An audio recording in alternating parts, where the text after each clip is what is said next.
But remember the word coincidence. In mathematics, it's a term that defines angles that coincide. And in mathematics, two angles that coincide are said to be angles that fit together perfectly. And we have taken a term that means something that fits together perfectly and interpret it to mean that is something that fits together and shows up accidentally or in chaos. But actually, anything that is coincidental with something else is a fit that is perfect. And there are no accidents in this universe. When you begin to access a power, you start to have an awareness that it's absurd to believe that in a universe which has an intelligence behind it, that an accident could show up. Everything is a part of the perfection of it. Everything. There are no accidents in this universe.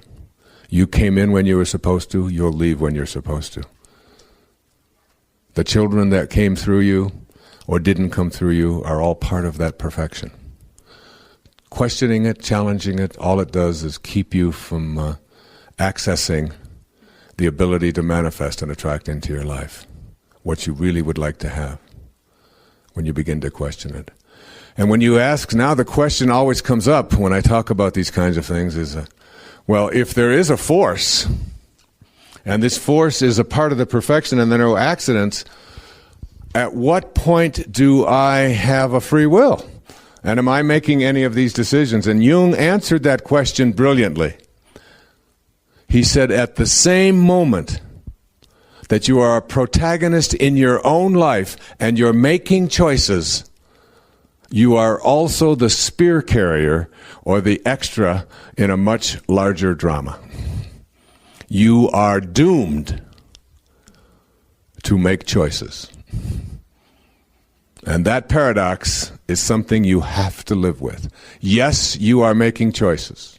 Yes, you have the capacity to attract into your life virtually anything you want. And yes, there is an intelligence into which you can connect that can access virtually anything you put your attention on. And yes, it's all part of the perfection of the universe. Yes, both of those things you have to live with at the same time. You have to transcend those dichotomies. But I want to speak just for a few moments about what happens when you leave ordinary levels of awareness and you leave these lower energies.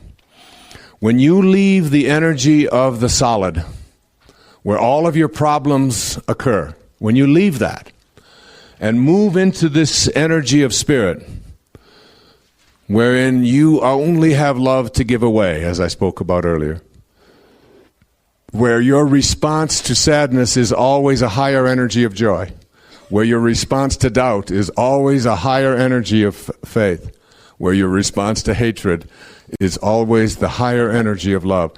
When you practice what Francesco taught us in that very famous prayer attributed to St. Francis, what happens when you reach these higher spiritual energies is that you start to access something in which you can see it coming. And you get outside of yourself, as I just spoke about. And that is called intuition. And that intuition is available to you, that you can practice it virtually any time in your life, but you've got to get out of these lower and slower energies because it's not accessible there. It doesn't exist there. Problems exist there. Fear exists there. Worry exists there. Guilt exists there. Hatred exists there. Anger exists there. These are all lower and slower energies. And when you listen to the 10th principle, you'll see that they're not just lower energies, but they weaken us whenever we access them and whenever we use them. But when we get outside of them, we start to get out in front. And now I suggest to you, brazenly, that you don't have to have accidents in your life. That you don't have to be a victim of crime in your life. That you don't have to live in a world of scarcity in your life. You don't have to. If you're willing to take responsibility for whatever acts of crime have come your way without guilt, if you're willing to, and just say, I own them, they're mine, I've attracted it for some reason. If you're willing to say, I have had these various accidents and I've attracted that into my life, I don't understand why, but I know that it's mine. If you're willing to say that I've attracted the wrong people into my life, people who have abused me and victimized me, and I have taught people how I'm willing to be treated, and I'm no longer willing to do that, and so I'm going to send out a different attractor energy. If you're willing just to take responsibility without guilt, I underline it, I don't want any letters, okay? I underline it. You do not deserve any of it. You are not being punished for the things that have happened in your life. You just own them. They're yours, because you can't get past them if you're waiting for something outside of you to change. You get past them by taking responsibility for them. Then what happens is you start seeing an accident coming. And many of you have had that experience. When you are in a higher frequency in your life, and you have an intuitive sense that, I know it's a green light, but I think I better stop. You know, a lot of heads nodding up and down. And something tells you, whatever it might be, something tells you, I better stop and slow down here. And zoom, there goes somebody through a red light, and you stop and you have that feeling that goes through you. Go, what was that? What was that? And you know when you can access that? When you're close to God. When you're in fear, you can't access it. And in the New Testament it says, do not be conformed to this life, but be transformed of it. An interesting notion. And what is all matter on our planet, and how is it created, other than that which was given to us by God? What is it? All matter is through form, an idea, a thought. I want to invent chalk, I want to make a microphone, I have a thought, and then I manipulate through my form and create matter. What did Jesus do? What did Buddha do? What did Sai Baba do? What did great spiritual leaders do? Do you believe in the miracles of those spiritual people? I mean, do you really believe? Christ said, all that I can do, you can do, and greater things. How many of you believe in this room that those miracles really happened, or that they're just fiction? How many believe that they really happened? I do too. I know that I can do them too. I wonder how many of you know that you are capable of miracles. Miracles. I'm not here to preach religion at all. I'm here to talk about transformation. What is materializing an object? What is changing water into wine? What is that? But a transformation. It is not using the form, going beyond it. Now, where is the place in your life where there are no boundaries? There is no limit. No limit whatsoever. The only boundaries we have are in form. And as long as you believe you are form, you're going to always have boundaries and obstacles. When a woman said to me in a church, what are the obstacles to my achieving full happiness?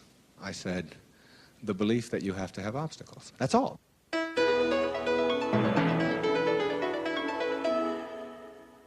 The connection between thinking and creating something for yourself is really there.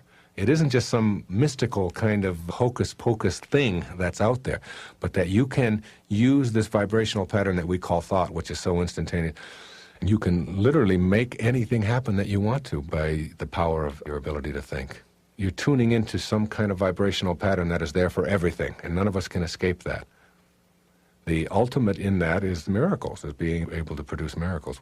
And that's just one simple little example of it. There are many, many other things in this higher self business, or transformation, or in this awakening process, that are only complicated and difficult because we can't see behind it. We can't see the perfect energy that is behind the form. We can't see the perfect intelligence. There's an intelligence behind form. There's an intelligence behind a fish in water and the gills and how it works. There's an intelligence behind a plant. that grows in a certain kind of way. There's a life there, and in that life form, there's intelligence behind that. We miss that intelligence because we're so preoccupied with just what I can see, how I can get a hold of it, and hence the title of this program. You'll only see it when you believe it. You'll see it when you believe it. If you only believe what you see, then you are limited to just what is on the surface. And you don't even believe in the intelligence behind anything. But if you believe that you'll see it when you believe it, then when you start expecting and knowing that there's a special intelligence in the universe behind everything that has life in it, and you begin to behave as if the perfection in all life really matters, and you begin to know that that is real for each one of us, then what happens is you're looking beyond what everybody else sees. And all of a sudden you start seeing miracles happening in your life that are just astounding to you. And at one time they were just thought of as coincidences, or, oh yeah, but that's weird, but you can't really make that happen. And you start to get to a point in your life where you see that you are much more than just this stuff that you can get a hold of, this form, the five senses that we have, the ability to see and to touch and to smell and this kind of thing. And you begin to know that who you are is much greater than that, much more divine than that, much bigger than that. And it's like you can't ever get a hold of a thought. You can never touch a feeling. You can't come home with a basket full of thoughts or an armload of feelings. Yet you know they're there, and you know that that's how your whole life is. Your whole life is in this realm. Then you begin to look for that special intelligence or that special love. We have so much trouble putting a label on it. And you begin to see it in all life. And you begin to then think in accepting and loving and kind ways towards everything and everyone that has life in it. And before long, you're creating out of that love, out of that special harmony that you are and that is you, you're creating new kinds of relationships, and you're creating new kinds of loves and new kind of excitement in your life. And then before long, you're making things happen that you never thought could happen before. And then you start expecting miracles instead of being surprised by them. And your whole life changes. Able to perform miracles and attract miracles into your life, you have to purify this temple that you live in. And your temple, the temple that you live in, is something that was intended into this universe with perfection. And any energy that comes into it, like yesterday I demonstrated the impact of aspartame and saccharin on the body. In 1,000 out of 1,000 cases in the eye of the eye, Hawkins describes how it doesn't make any difference whether the person knows or doesn't know. Whenever you put that artificial substance into your body, you are weakening your body. And letting go of addictions and letting go of the belief that these are things that have more power over you than you have to let go of them is one of the energy levels below that calibrates below 200. It isn't spirituality in this presentation here today is not about what church you attend and what scriptures you read. It's about how you stay connected to the perfection from which you were intended in the very first place. And I'd like you to really understand that. And when you do, you'll understand that anything that you do that is self-defeating to this temple, as the Sufis used to say, if you don't have a temple in your heart, you'll never find your heart in a temple. And it's about having a temple in your heart. It's about staying connected. And when you do, exercise becomes a regular part of your life. It's a spiritual experience. The foods that you eat become a spiritual experience. The music that you listen to becomes a spiritual experience. The books that you allow into your home, the programs that you allow to be on your television set, the kinds of ideas that you read in newspapers. So it's this force and counterforce thing. Now, as individuals, we understand when the World Trade Center was hit, our first impact, our first inclination was to be kind. What can we do? And you saw people donating blood. We had more blood donated in the first few hours after that. Then they had to tell people to stop doing it. They had people getting into their fire trucks in Iowa and driving them all the way to Manhattan. They had people going into burning buildings and taking people out. Our whole sense of compassion, because compassion is one of the highest energy levels that you can reach. It calibrates around 470. That when you have compassion in your heart for those who are operating or living at lower levels. And I remember the story that I heard shortly after the World Trade Center disaster, and it was of grandfather talking to his grandson. And the grandson was looking up at his grandpa, and his grandpa said, he said, I feel as if I have two wolves barking inside of me. He said, the first wolf is filled with anger and hatred and bitterness and mostly revenge. And then he said, I have a second wolf barking inside of me who is filled with love and kindness and compassion and even forgiveness. And the grandson looked up at his grandpa and said, which wolf do you think will win, Grandpa? And his grandfather responded, whichever one I feed. And we have to look at what we feed internally in ourselves. When Einstein reminded us that until we come up with an alternative to using force as a way of resolving our disputes, we are doomed as a people to destroy ourselves. We'll destroy ourselves. The weapons that we have put aside in order to resolve our disputes cannot even be used. Because if we explode them and the wind changes, it blows back on us the very thing that we are attempting to put onto our enemies.